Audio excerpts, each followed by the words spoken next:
Casita is a woman of integrity, and she believes in what is best for the country. Facing the issue, she will do it carefully. Casita is who we need, experience guaranteed. Casita, Casita, Casita, Casita, Casita, Arede. Casita, Casita, Casita, Number 6. oh, you understand?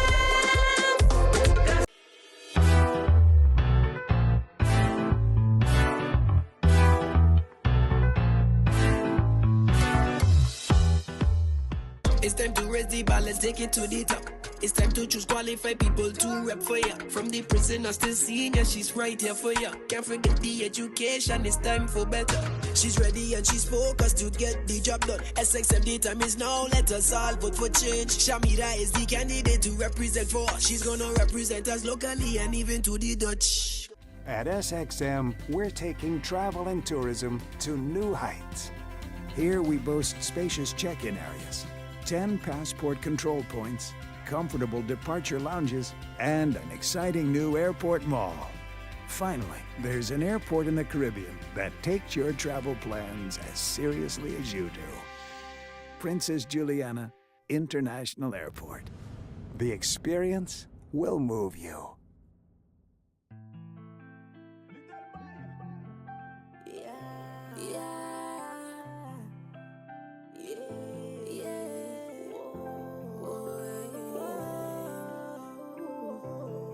It's time to promote, so come out and vote. We not waste no time, we not make no joke. We voted for you, RSM, Julian Rolex Jr. Candidate number 9, hard time but he come to shine.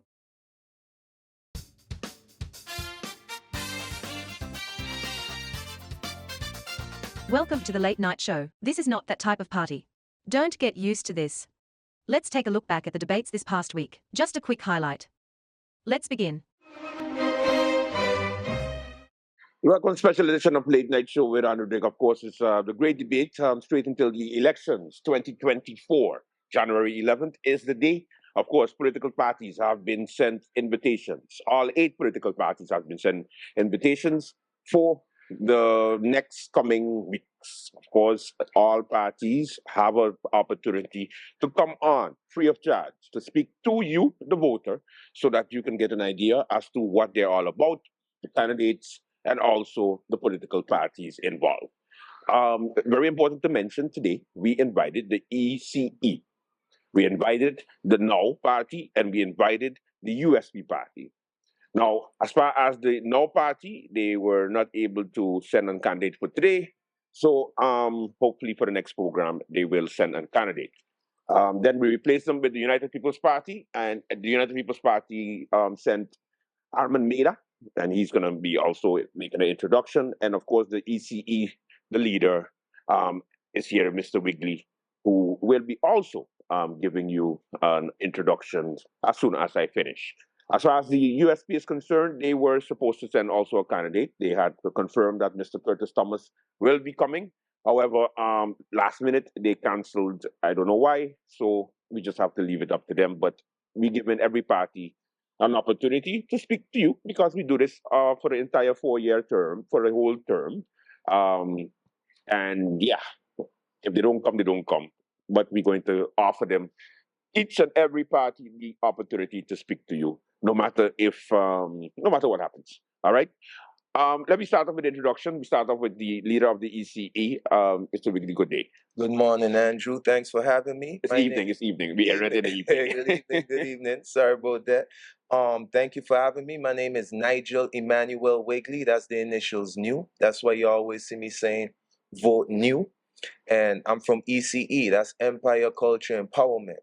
And a vote for me is a vote for you. A vote for me is a vote for righteousness. So vote NEW because my vote is for you. All right. And then we have, of course, from the United People's Party. Yes, Mr. Meda, go ahead.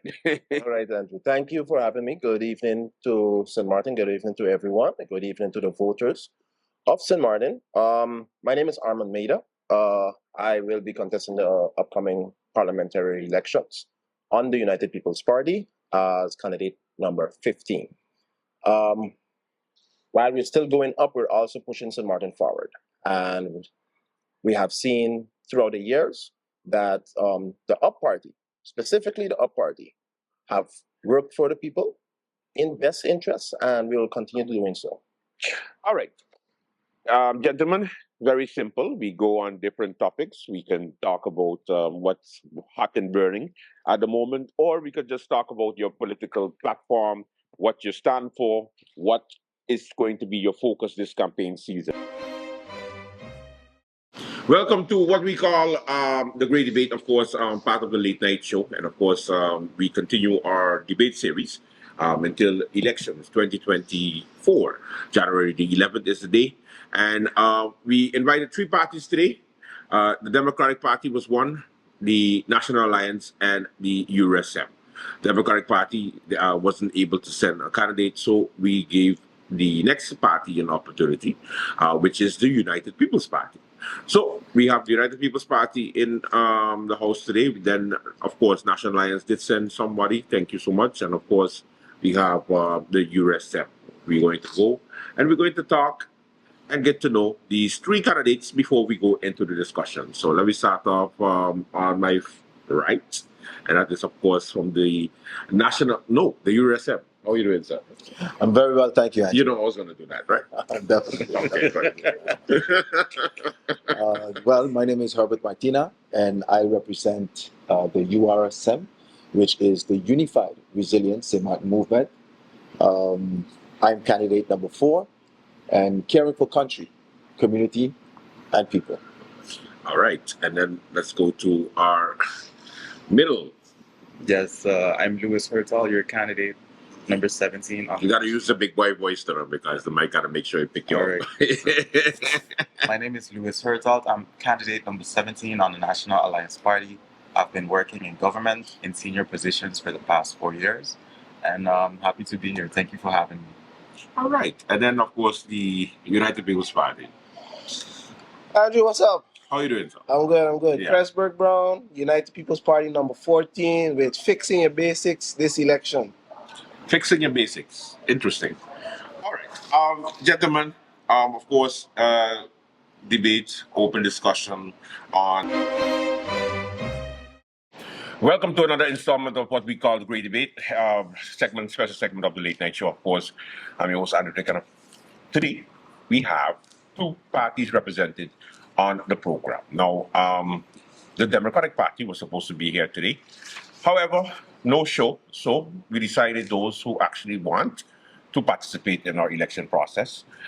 So we got to fill in for the Democratic Party, and that is, of course, a complete different party, and that is the National Alliance.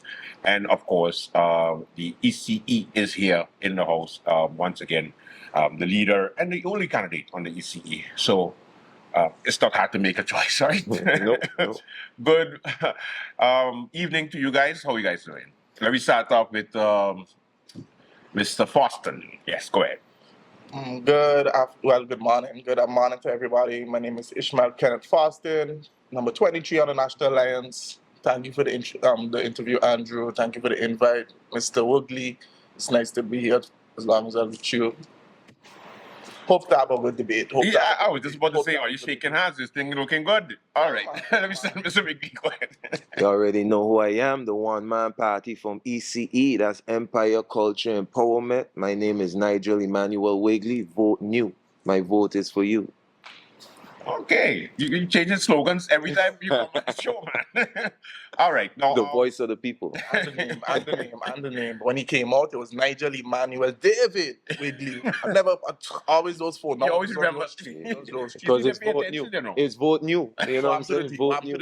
Well, the D is there, you know, that's my family name, David. You know what I'm saying? So I gave them the respect. Now you're going to vote new. Because it's Nigel Emmanuel Wigley. That's the name on the ballot. I bet. All right. Gentlemen, let me start off talking about the most talked about issue, and that is, of course, the future, the young people of St. Martin. We always talk about youth development. We always talk about the progress of young persons in St. Martin, but do we really see it? It's important that we get the perspective of the different political parties when it comes to youth development, because every party might have a different approach or should have a different approach, because that's why there are different parties.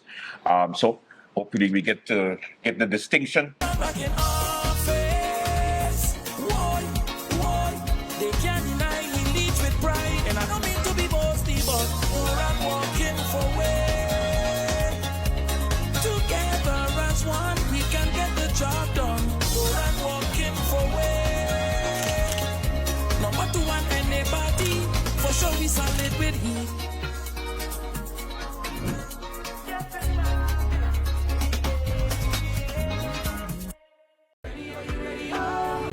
Are you ready? Are you ready? Oh. Can't think for now is longevity.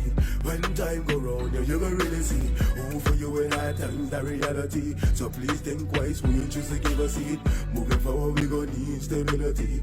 Moving forward, we gonna need transparency. Cause everything you do, the people gonna need to see what you're doing in all the work you're putting in. Let your yes be a yes, and your no be a no.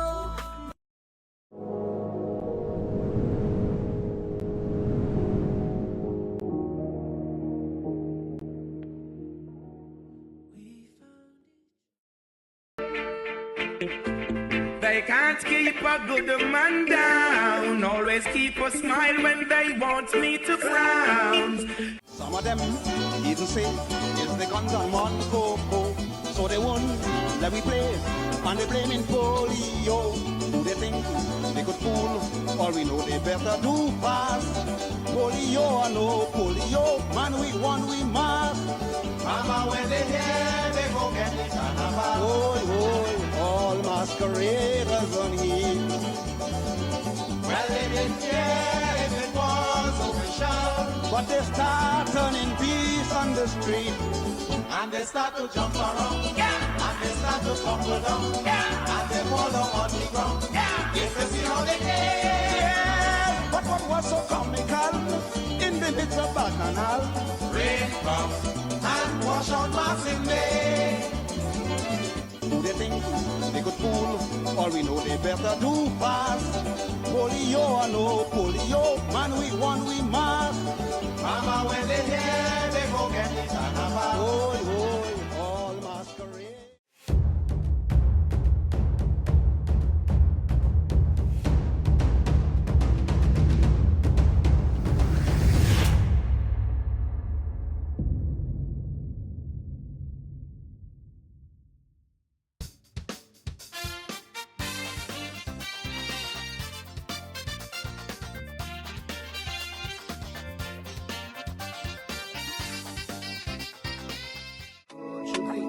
Yeah, we gon' vote for him.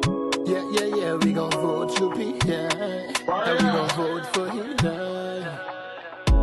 All the hard work he has done for us, a true leader for the people. Always fighting for our rights, and all the passing up so much love. Kept government up for 4 years strong, something that wasn't done for so long. Rolando Bryson's the new way up, and we are sure that he'll hold us down. Now is our time, cause we're still going up. Rolando Bryson representing we. It's standing up for this country, so that's why we gon' vote you, please. Now is our time, cause we're still going up. Rolando Bryson representing we. It's standing up for this country, I know. We going up, yeah, cause we the top. Rolando Bryson's the new way up. If you be party for us, yeah, we going up, yeah, cause we the top. Rolando Bryson's the new way up. If you be party for us, if you be party. People has been a part of me and voted over Ali. A man of action, integrity, yes. Number 2, a united people party.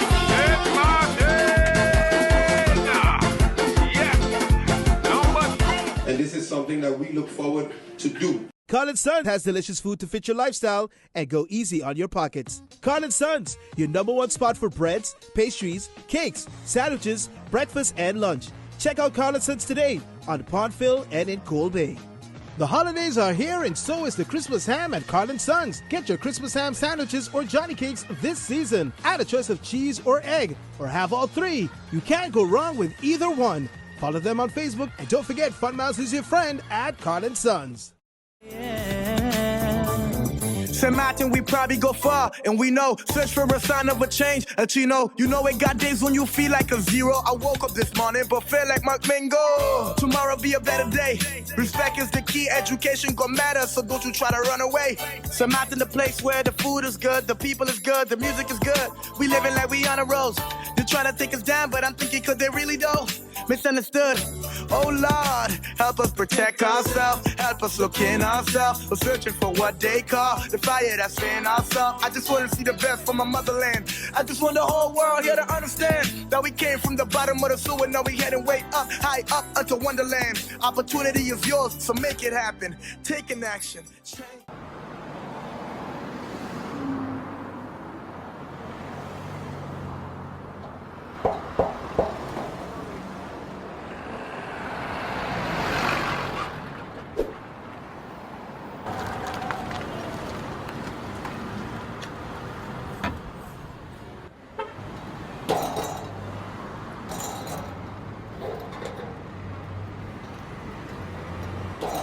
Qu'est-ce que tu fais là? Qu'est-ce que tu fais là? But sorry, no sir. They got this game tonight and I can't miss it. Me and my boy, we gotta watch the game, you know. So I bringing this in. You check? Alright, let me watch your leg go. Watch your leg. Sir, sorry. Why so difficult? Look, I'm watching TV here on my phone with the Tell TV Plus app. You really gotta upgrade.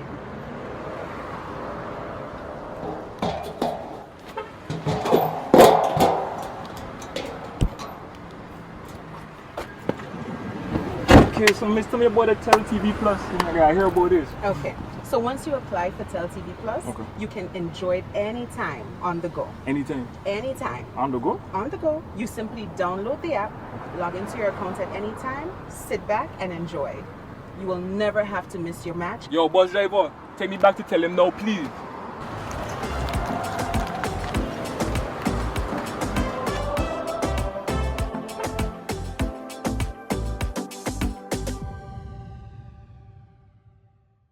Of course, it's important for us to mention that at least some of the political parties have been showing up and just informing you every Sunday on some hot button issues that's taking place here in St. Martin. And I do appreciate the parties for doing that, especially since I make fun of them during the week on the late night show. But at least on the Sunday, we can sit down and we can talk as adults and have at least a fruitful discussion on how they see their part in St. Martin's development.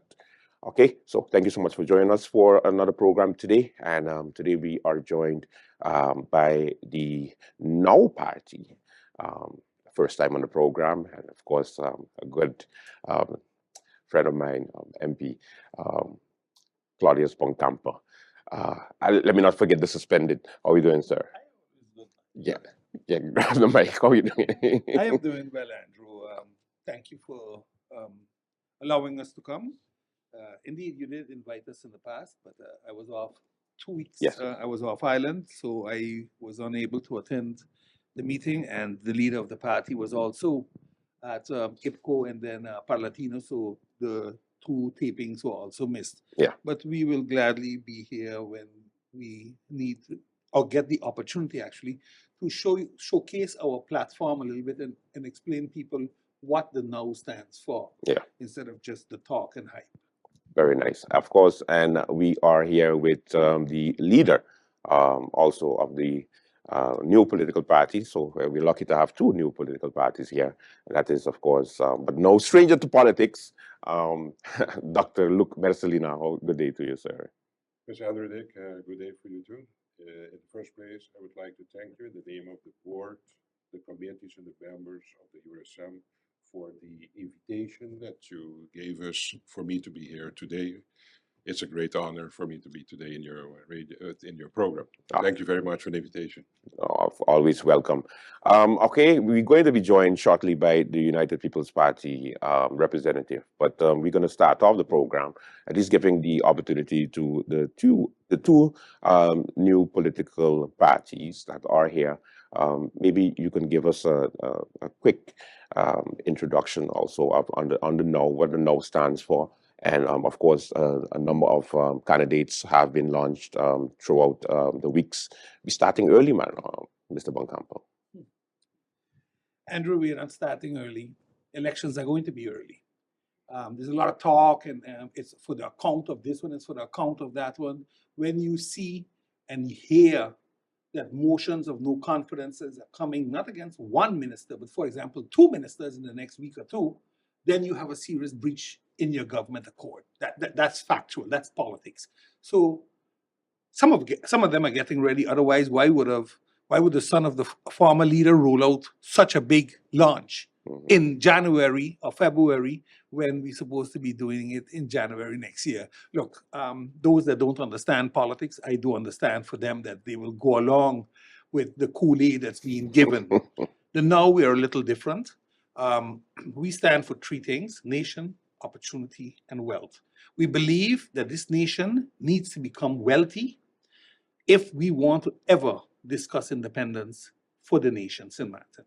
The opportunity is going to be created that we share it across the board. This country is wealthy, but not everybody in this country has been given the opportunity to become wealthy. We want to make a change there. We want to not take from the rich to make the poor rich. No, we want to give the poor the opportunity to become rich by opening the platform and doors and businesses for them too. I think the failure that we have now seen already with the NRPB in the program that they set up for the entrepreneurs, that so many people are failing. It's showing you that the platform that was created is not working. So we want to make some changes. And our manifesto will speak for itself. Our manifesto is being finalized, but in politics, there's a saying, don't show your cards too early. Our manifesto will be finalized, indoctrinated into the candidates, that they all also understand what they're standing for. It isn't about big against small, rich against poor. It's about who is a St. Martiner, what is St. Martin, and how are we going to make it ours once again. It used to be ours. We gave it away. And we need to find a way to get it back without destroying those that made their livelihood here. Listen, people always pick on a lot of ethnicities. Oh, the Indian this and oh, the Chinese. They didn't come with it. We gave it to them. Yeah. And we must respect that and correct that mistake the right way. And that's what I'm saying. The NOW is going to create that platform for you by thinking out of the box and doing politics at a totally different level, unseen and unheard of in St. Martin before. That's what we are. Okay, that's a good introduction. Dr. Luke Meslina, of course, you just started the party in 2021. 2021, yes. Yes. We founded this party in the 10th of October, 2021, as you know. And since then, we are very actively busy preparing for the upcoming elections. For us, it's whenever the election is, will be okay for us. At the end of the day, we all realize that our country is in a big crisis at this particular moment. And of course, an election earlier than later will serve the people better. But we are ready the moment that the election date will be announced. Concerning what the URSM stands for, the URSM stands for putting the people and the country above self. And what has been happening in this country for the past years, decennia, decade, is that we have forgotten the people of this country. And there is a total disconnect between the people and what the government is actually busy with. And we do believe that it's time now to include the people back in vision and policy for the future of this country. And at this particular moment, there is an enormous poverty controlling this country. And I think the poverty is the base of most of the problems that we have here that is standing us in the way for a correct evolution of our country.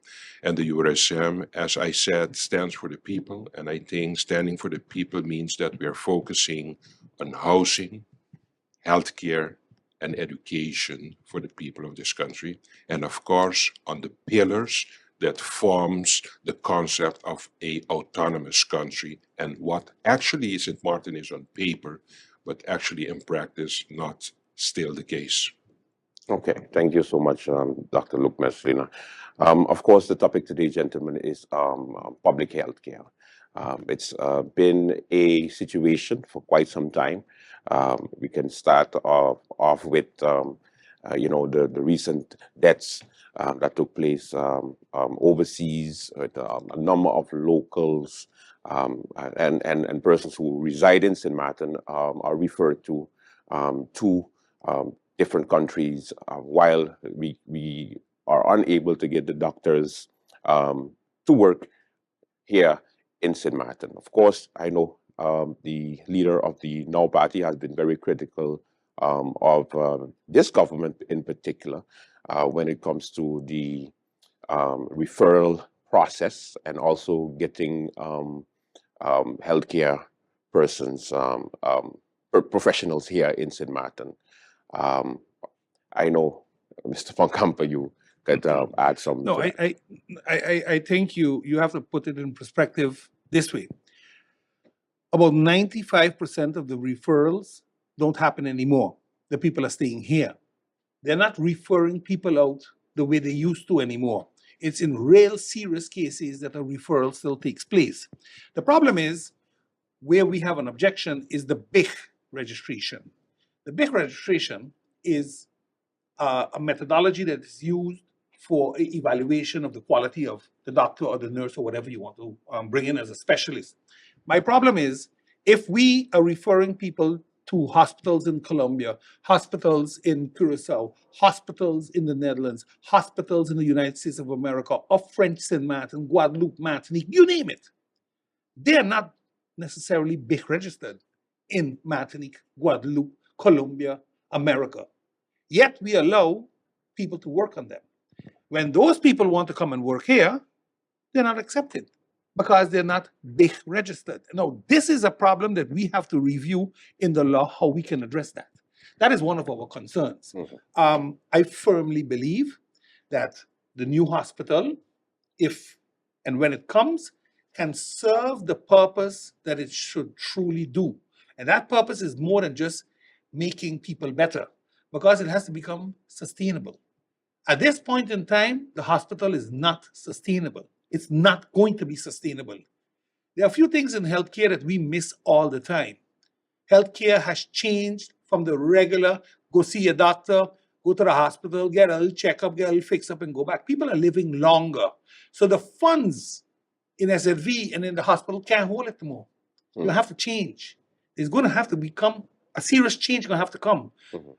Generic medication and all those type of things are part of it, but you got to do more. Yeah. You got to do much more. So in that sense, the Now will come with a proposal, Healthcare 3.0, where we are going to show the country where we believe changes can be made and should be made. Again, But in what context, 3.0? You have to change your vision. Oh, okay. Remember, why are people dying? Because they're unhealthy most of the time. People have underlying problems, diabetes, artery blockages, strokes. Those are standard Caribbean things. We like to always say, oh, that's what slavery gave us. That was one of the runoffs. That's not the point. The point is, how do you fix it? The point is, how do you deal with that now? Do you create a tax on these type of goods, sugar goods, alcohol, tobacco, and put that tax by SLV as income and create a wellness program, a wellness branch in SLV and pack the money there, not the big black hole in government, because you will not get it done then. You understand? And since SLV is the biggest income facilitator for the hospital, then they should be the ones holding on to that money. instead of the government. That's the way I see it. That's the way you see it. That's the way the now sees this, and we're going to work it out a little more yet. I know that the doctor is ready to jump in, but we're going to take a quick commercial break. When we come back, we continue the great debate. Stay with us.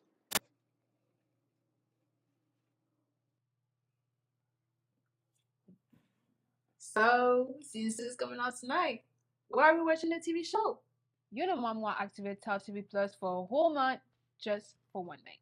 You know, Tell 'em has a new app with one-day access to Tell TV Plus, right? The My Tell 'em app. You lie. Where you think you going? Well, I need to activate my data plan to watch the show on Tell TV Plus tonight. You know, Tell 'em has an app with all those features, right? The My Tell 'em app. You lie. Does everybody know this but me?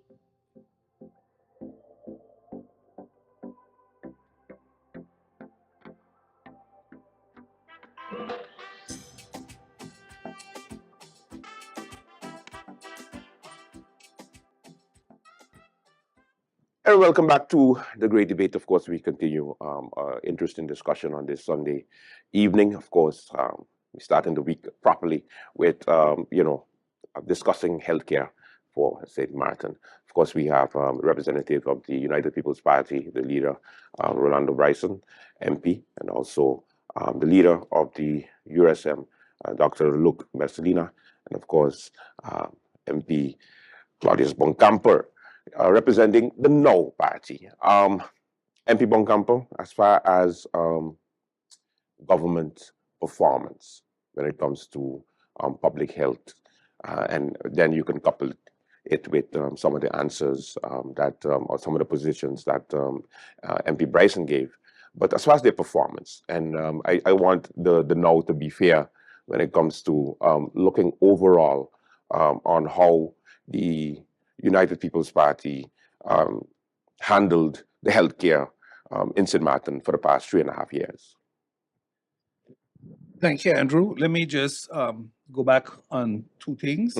The MP said, or the leader of the UP said that for them to pay for capacity, for example, they created the tourist levy of 10 million.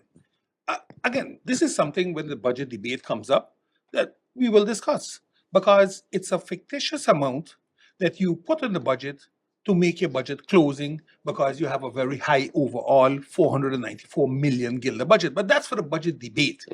Again, it's a tourist levy. Coming from the tourist office, he knows that he needs 20 million to market St. Martin properly. Just to give you an idea. That is not on the tourism budget. So again, to throw it out now in the debate, oh, we're going to do that for capacity building, I said, that's wishful thinking. That's not, I don't believe it. And when I see it executed, not put on paper, because that means nothing. They shift budgets all the time anyway. When they put it in practice, then I think we can say, accord, kudos, you have kept up to what you said. You're going to make millions available for capacity building in the medical field. For now, they haven't done it for the past 3.5 years. Remember, they had different ministers of VSI. You also had the now Deputy Minister Plenipotentiary in the Netherlands, Mr. Panaflek. He was also a UP Minister of Health. So I think when you look at the overall, I think I cannot give them a passing grade. And I'll tell you why. The National Health Insurance, they refer to the General Health Insurance, the GNI, should have found a place by now.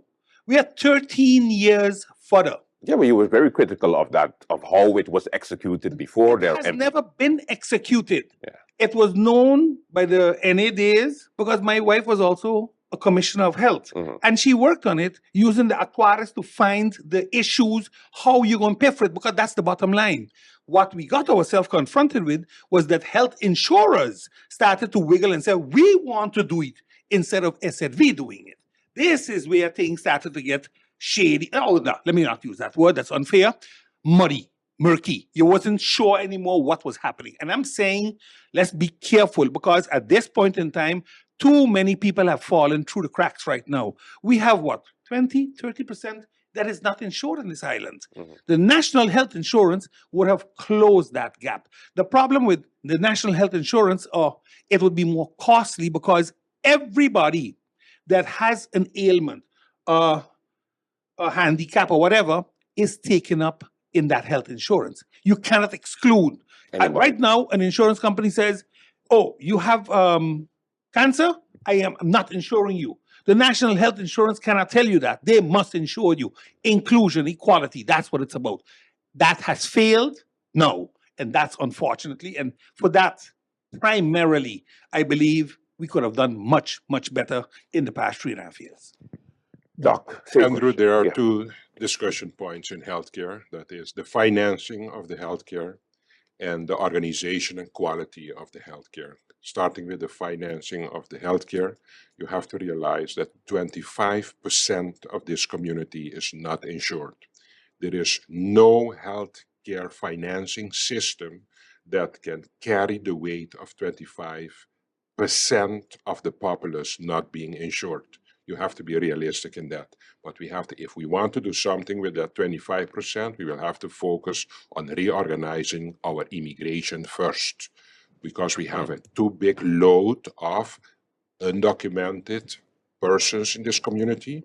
And I see it when I'm on a weekly basis on call. You see those that are not documented, no insurance. They get themselves in troubles, in a car accident, in a fight, whatever. They get sick. They come to the hospital. I'm not going to deny them the care. I'm going to care for them as I do it for every person here on the island. But at the end of the day, that bill is not going to be paid. You have to realize that. Very good. Secondly, Andrew, we have to start thinking on a system that makes it financially sustainable. We have been using the general health insurance as the formula that is going to make it happen. I can tell you it's not going to happen, and I will tell you why. That formula, we want to use it as a general concept that will solve the problem of St. Martin. It's one formula and it will pay for everything. That's not true. I think before getting to a national general health insurance, that I think will not be possible for Country St. Martin. If you want, I can explain you that too. We have to just start tweaking what we have now instead of trying to make an aggressive discovery of a formula like a general health insurance that is not going to work with this island. First of all, we have three big groups when we start talking about covering the finance for the care. The first one is we have the lower class that have the challenges financially. We have a huge middle class, and nowadays the SRB have expanded that from 67,000 per year income till a bracket of 120,000, and you have those, the halves, that they can take care of themselves. But in the middle group, we have also the OZR group, and that is politically a very, very sensitive group. And in the OZR, you have the civil servants and the PP card holders. But the OZR is the one that is covering healthcare for the civil servants. But this OZR that is doing that is not a healthcare insurance model to cover for the civil servants. What they do is just a contribution to their healthcare. It's not a well-thought formula that is going to cover. So first of all, the contribution of civil servants in the OZR for their healthcare is 2%. But the SVB, if you have a private business, you have a business and you insure your employees, the employees are going to pay 4.2% and you are going to pay 8.3% as contribution to their premiums. So if you don't work for government, you pay 4.2, and if you're a civil servant, you're going to pay 2. So now you're going to tell me the concept of trying to get a resilient, balanced financial system. You have a very large, huge group of civil servants that are paying 2%, and the others, not being civil servants, are now at this particular moment contributing 4.2. And it has been a politically very sensitive topic. Which political party or which politician is ever going to tell the civil servant, I think that we are underpaying for what we are getting in the healthcare.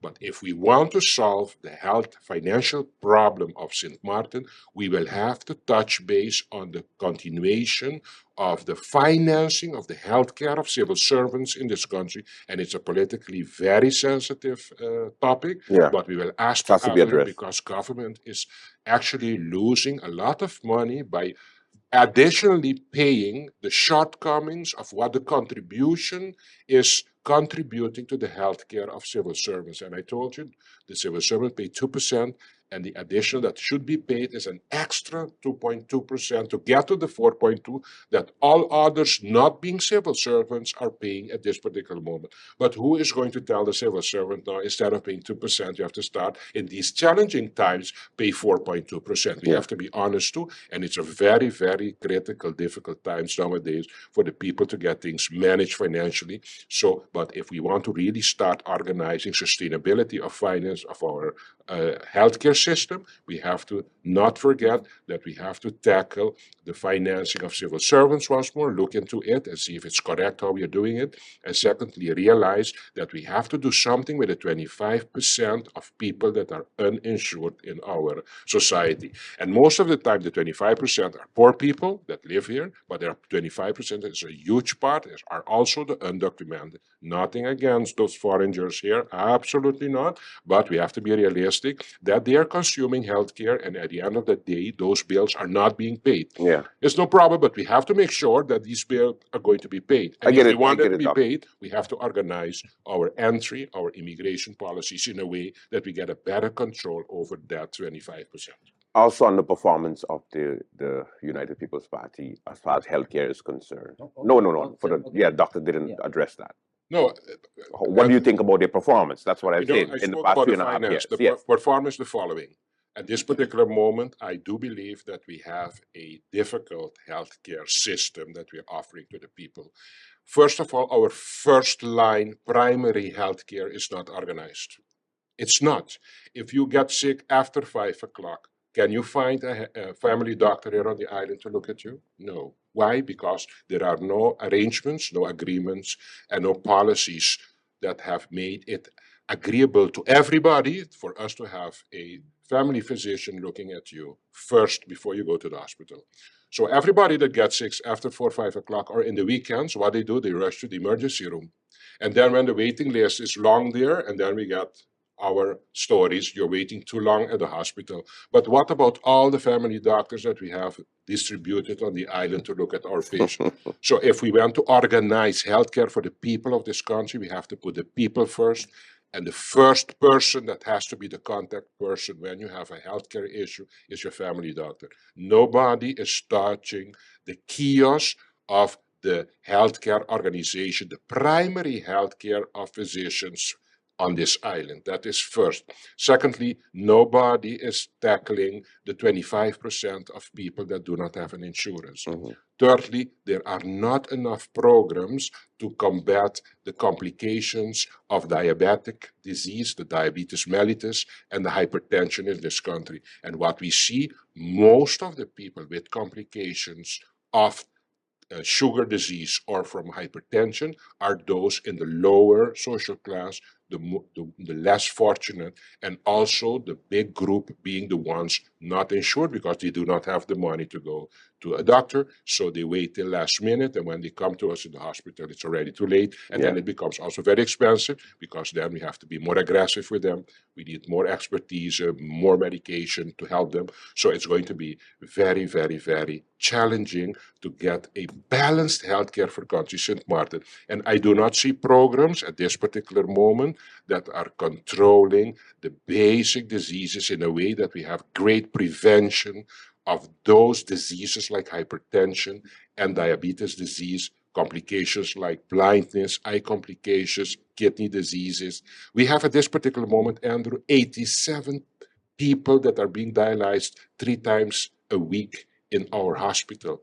Can you imagine what that is? We have 1 of each 6 person in St. Martin has hypertension. 1 of each 4 person in St. Martin has diabetes disease. Do you have an idea what that means for the healthcare costs of country St. Martin? So we will have to start thinking about prevention to prevent the complications of these diseases. And if we want to talk about prevention, we will have to have programs in place to guide these people with their diseases to avoid the complications. And at the end of the day, we will have to combat poverty. The basic high cost of healthcare in St. Martin is the dominating poverty in this country. poverty makes that people can have a health insurance. Yeah. They don't have an income, and that they can buy medication. They cannot visit a doctor, and then we, at the end of the day, are going to pay the high price to keep these people going. It looks like the doc was waiting for me to ask this question because he went in. All right. United People's Party, now the chance to respond to the two parties here. Well, I would say this: the minister that we've had two ministers, indeed. Both of those ministers have served at a point when MP Boncampo was with us in Parliament, and Dr. Mercelina was a member of the UP party. And at least for, let's say, those 2.5 years, I've never heard any sort of lack of confidence in that. Is there situations where we might talk in Parliament and say, you know, minister, you should do this or you should consider that? And one thing the minister has always done is respected the opinions of Parliament and gone in the direction of Parliament. As a matter of fact, even as an MP, he passed a motion, then became minister and executed his motion. You sometimes call him the minister of everything. A lot of people in society see that in Minister Otley, a very hard-working person that's tackling things that, as has been mentioned several times, have been unaddressed for many years. We had a minister before, which a motion of no confidence was brought from Dr. Mercelina, and I supported at the time because it was at the point where really, truly nothing was being done. There was no hospital. There was a fake, what do you call it, groundbreaking. There was a GHI that was shut down. There was the lowest level of PP cards that were being handed out, contrary to now, where at least 2 of 5 phases, so to speak, of the legislation for general health insurance has already been passed. You have the highest level and most budget you've ever had for being able to give more social insurance for even those that are unemployed. And all of the different things that I've mentioned already and we're working on, and whether someone might think, okay, I'm going to believe it when I see it. What I do know is this minister's track record is that he works hard and he gets it done. So my level of confidence is based on his performance thus far. On the issue of the OZ Air, no, I don't agree that the civil servants who already have not gotten cost of living adjustment, who already have various issues in the civil service, that they should go up from 2 to 4%. I believe the contribution from government should go up.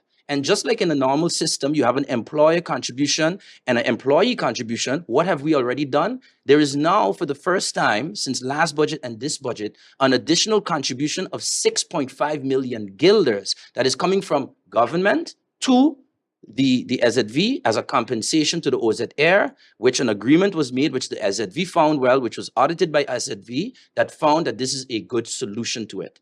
Now, of course, like I said, other measures are being put in place to ensure that we raise what is coming to the government. Primarily, most of our tax reform initiatives are on taxing who is untaxed, tourists, non-residents, etc. And those funds will be going in to cover a lot of these things. So no, I don't think that the OZ Air isn't an issue, yes, but I don't think that we should put that burden on civil servants who are there to help the people with all of the things that are being mentioned here today. I think the situation with the emergency room, as a matter of fact, the minister is currently addressing that, where 2 secondary facilities for critical care are being established right now. That conversation is exactly happening with the house doctors, and as well as a 24/7 pharmacy is going to be opening, is going to be allowed soon, so that there's also that aspect of, let's say if it's a broken finger versus someone that's stabbed, going to the emergency room, there's a secondary facility for the person that it's still urgent. You don't want to sleep with a broken finger or something like that, and kind of create a different flow as to what is happening at the emergency room. We saw the article from the minister. He came himself to the emergency room to see for himself what is going wrong, and he's tackling that as much as possible. I forgot to mention also earlier with regards to capacity and expanding the level of care, the Dutch Caribbean hospital alliance that has been signed, that is going to create more closer working between the hospitals of Aruba, Curacao, and Bonaire and St. Martin. Some of that will include capacity, some of that would include doctors, some of that would include equipment, medication, and so on. So that is something the minister has done. Regarding the 25% of the people that are uninsured, like I mentioned, we've continued to close that gap significantly by providing much more than ever before, social, which we call the PP card for the unemployed, as well as broadening the gap of that middle class that he spoke about, to make sure that now from not being just 67,000 guilders, but many more people are now paying into the SZV and being covered. Preventative measures are also being put in place with social affairs now getting more involved in health and sports and these type of things. We see the amount of screenings that are happening as well to get this data, get this information updated. Because sometimes I hear figures being called, like X amount of people are have this or have that. And then when I check the source of it, it's from reports from the 1990s or 2000. And then you have to wonder, is that still valid information today? It might be worse than we think, or it might be better than we think. So we have to be careful when we're quoting such figures. And then when I do my research and check the source, where we're quoting these figures from, it's from documents from the Netherlands until these days. And you have to wonder, is that sent to St. Martin? Is that taking care of Aruba, Curacao? So those type of information, the screenings that are taking place, is giving the Ministry of VSA more data than they've ever had before to target exactly what the areas are. Because although we know the common areas of hypertension and diabetes, we also are now getting more information on the mental health aspect and how prevalent that is in St. Martin. And those surveys and information are also equipping us to find out where the areas that we need to tackle more. So overall, you think you're doing a good job? Overall, I think Minister Otley is definitely doing a great job, and he's open to, I'm sure he'll listen to this and see some of the points here and listen to it with a very open mind. I think both members have had that experience with the minister, and it's always, he's not a type of person that this is my way or the highway, like we used to have in the past, which is why the minister was fired. You know, he is malleable. He's somebody that is willing to listen to everybody, the healthcare professionals, the people on the ground within the communities with his weekly community days, to really get a handle on what the needs of the people are, and not just say what the problem is. But we could do better, though. Of course, and we're going to continue to do better. Yeah, I know. Everybody answer. Yes, Doc. Andrew, there is a development going on in St. Martin and in the governing style of actually the ex-islands that form the Netherlands Antilles. We have to realize good that on 10-10-10, we decided that we're going to become countries. So it was a political decision that we took then. Was it a good one or not? It is what it is, and we have to carry the consequences of that decision and work further with it. What you see now happening, and that is something that I do not understand, is all of a sudden now we are going back, for example, to what we call onderlinge regelingen, and now we're going back to work with Curacao. We want to go work back with Aruba. But guys, what do we want? Do we want to be a country and look out for ourselves and give a direction to our country? Or now that we are a country, St. Martin, we're going to now look what we can do with Curacao that is so many miles away, while there is another potential country in the neighborhood that can help us better with our healthcare. And one of the other way, we want to be independent, we want to be a country with an autonomous status, and now every time that we want a solution for our country, we're going to consult back with Curacao and Aruba instead of thinking, I have my own leader, my own government with my own vision, and that is how I'm going to progress with my country. And that is what I'm lacking now in the vision and management of my country, is that we lack leadership that gives direction instead of running back every time back to Curacao and Aruba to see how we can make a deal there for us to feel strong when we're negotiating with the Dutch.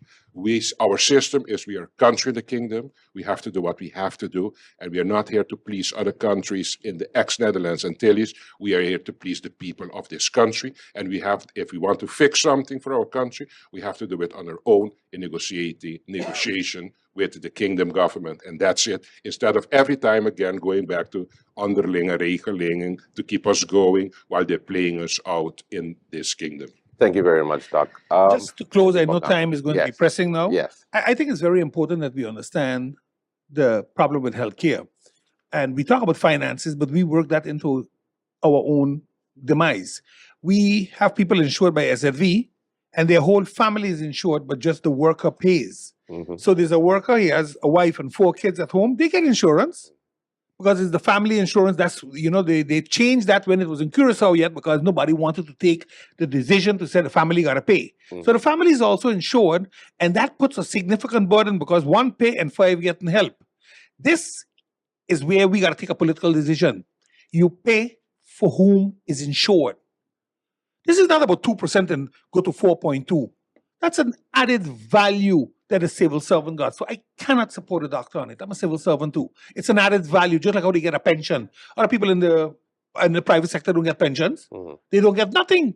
When they go home, they better go look for some ROV, because the country has opted to behave that way. And that's not to blame the government now, because all governments have always done it. So there's no, listen, I believe Minister Otley is trying his best. But his best is not good enough at this point in time for what country St. Martin needs. And that means he needs to either get much more money and much more help from in his own government to make things become a reality now. Not next year, not 5 years from now. We can't wait anymore. Undocumented workers, we have spoken about it. There are 3,000 of them registered at the SFV. I haven't heard a minister say, well, deregister them and deport them. That we don't do. We take their money. This is the problem. We got to deal with reality. And reality is not nice for St. Martin right now. But because it's politics, we always take the high road and not get into the trenches and say what is what.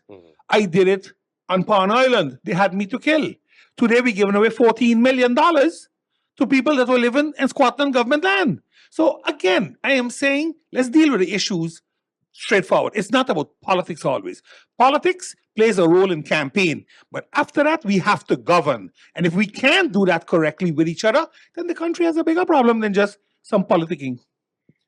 Thank you. Quick response? Yes, please. Quick. I think it's interesting that, let's say, I've heard some criticism of the Dutch-Caribbean Alliance and so on. First of all, that was in the governing program of the United Democrats, which Dr. Millicilina signed to. And yes, you can check it. Working with the other islands in the Caribbean, it's stated right there.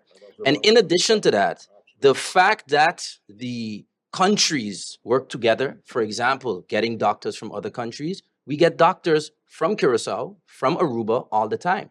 That's why they're sitting here with us now. We can't act like because you're a country, it means you can never work with your surrounding islands and Aruba and Curacao. You can have these alliances, but you choose to.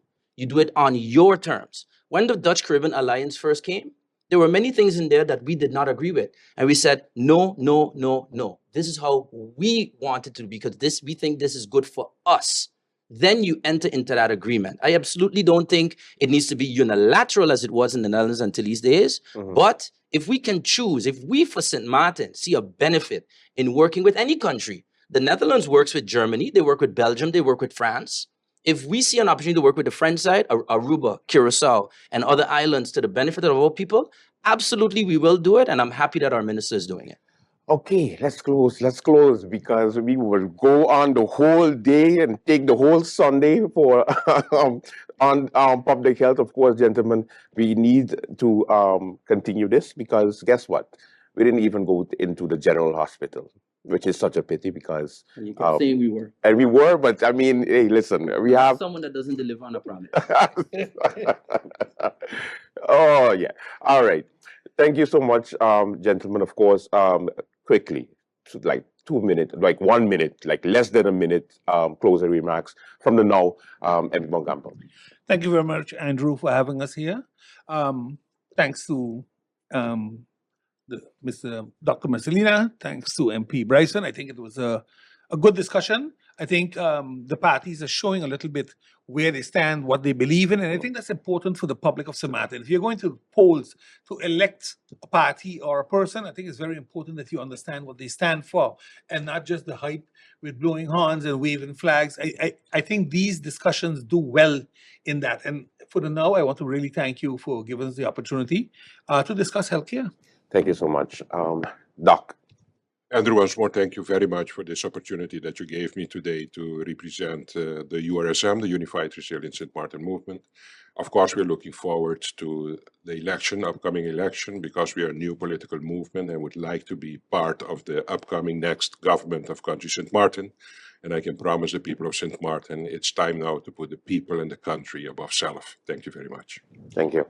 And of course, who I call the tallest member of parliament. You know, you have people actually, when they see me saying But I thought you was taller because you keep saying this. Can you stop? Yeah. No, but Andrew, seriously, Closing. thank you for having me. I think I've been following that. So that is why when you contacted us and we ensure we have a representative here, because like Bon Camperton says, I think it is good to do this year round. There's at least a year until the next election. It's good that leading up to it, you can hear from the candidates or the potential candidates on what the vision is.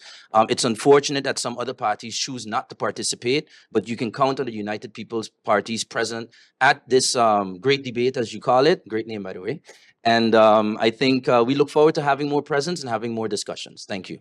All right. That does it for the program today. Thank you so much. Next week, we have another interesting topic. Of course, we continue to look at the hot button issues that, face in matter. Of course, it's budget week. So happy budget week. Make sure you tune into the late night as we give you the highlights throughout the week.